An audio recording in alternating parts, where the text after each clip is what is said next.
Hello, Jason Gomes. I wanted to share some interesting math stuff.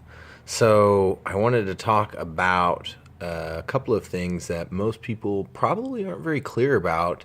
One is the theory of relativity, which is basically just explaining centripetal force. That's why it's so simple. You have a rotating body, and you have implosion, which keeps the rotating body from flying apart, which creates a field, right? So that's the center.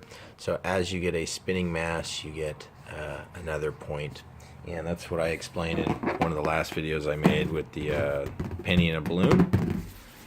As you get something that's vibrating like the universe, you get two forms of energy. You get the rotation, and then according to the right hand rule, you get the direction that's caused at the center of that implosion, or that, because the balloon has to pull the penny inward in order to keep it from flying out, right?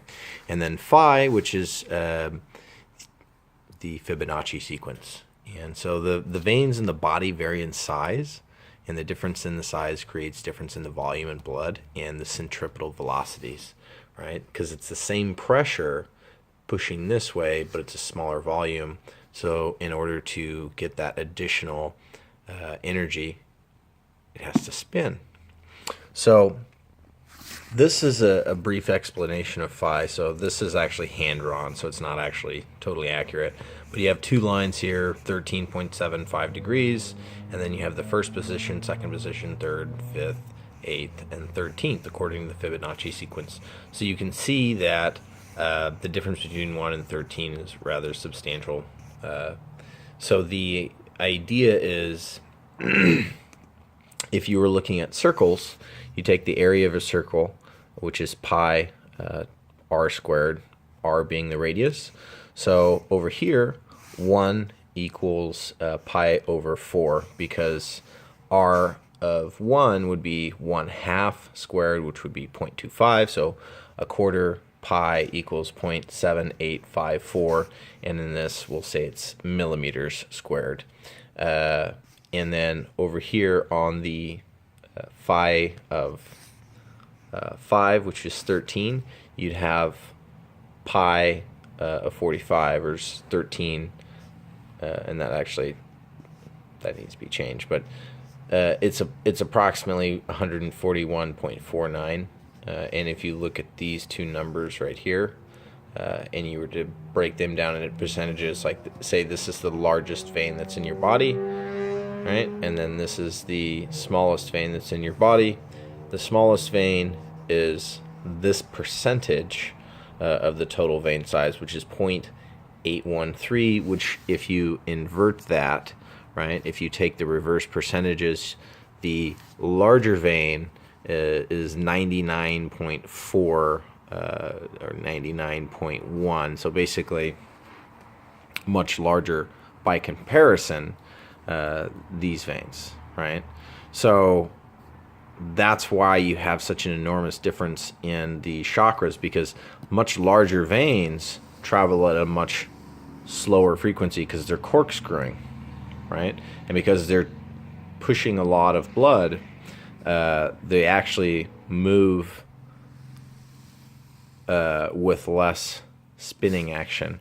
Whereas when you get into the smaller veins, because if you were to say this was a culvert and you had a 13-foot culvert and you tried to push it into a 6-inch outlet, well, the pressure here, the water would naturally be moving a lot faster, but in the body, because it's a closed system, it can't do that. So in order to absorb that additional velocity in these smaller veins, you get a much, much higher rotational speed, which is this right here. So in order to absorb the extra velocity that they should be going this way, they actually accelerate and spin within the veins, which gives you the effect of kind of like time dilation, right? Certain parts of your body experience various amounts of time. So this is just a breakdown of, this is like an atomic infinity symbol, right? You have 8 fields overlapping, and then the treyarch is actually for like humans. So it's like the third arc of the Treyarch represents conscious observation, right, of the universe. So observation and stewardship.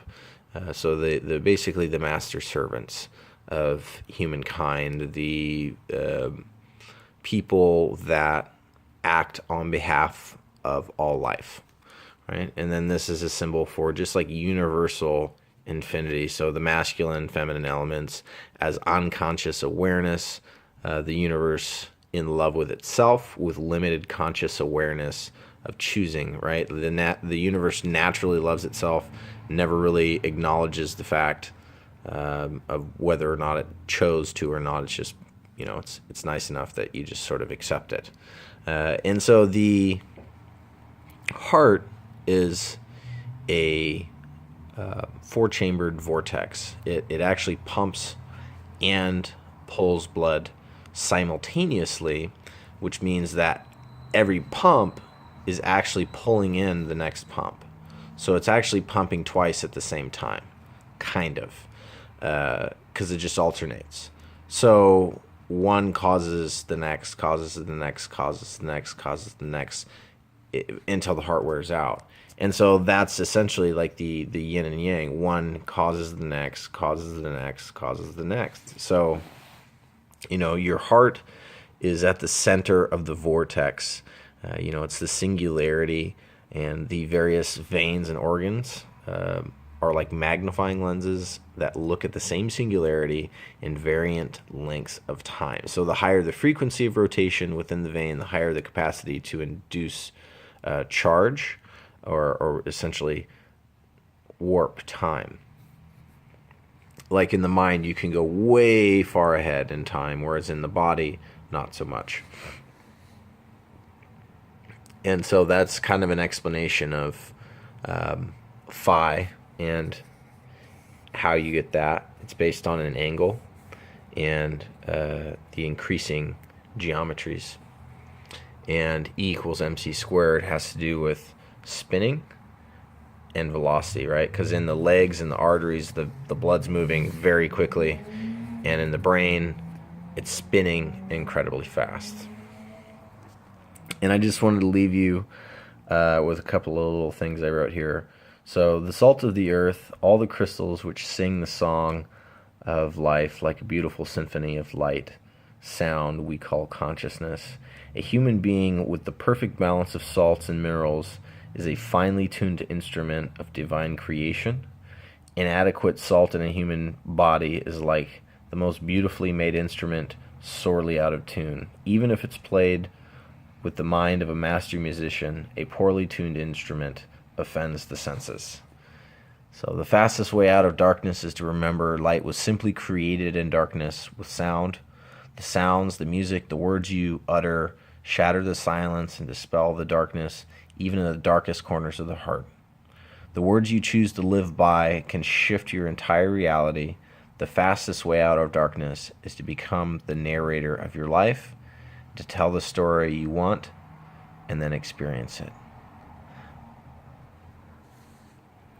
So that's literally salt. I mean, Himalayan pink salt is extremely important, and alkalinity of the blood, because the salts are actually what allow the water to conduct these frequencies of energy so well. Because without salt, you'll still pump blood, but you won't actually conduct enough energy, because salts and minerals are electrolytes.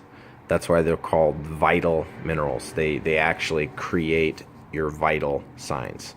So I hope this helps you understand something maybe a little differently than you did before, or pique some curiosity about science and how sacred geometry is tied into pretty much, well, it is actually everything. So just wanted to share some thoughts.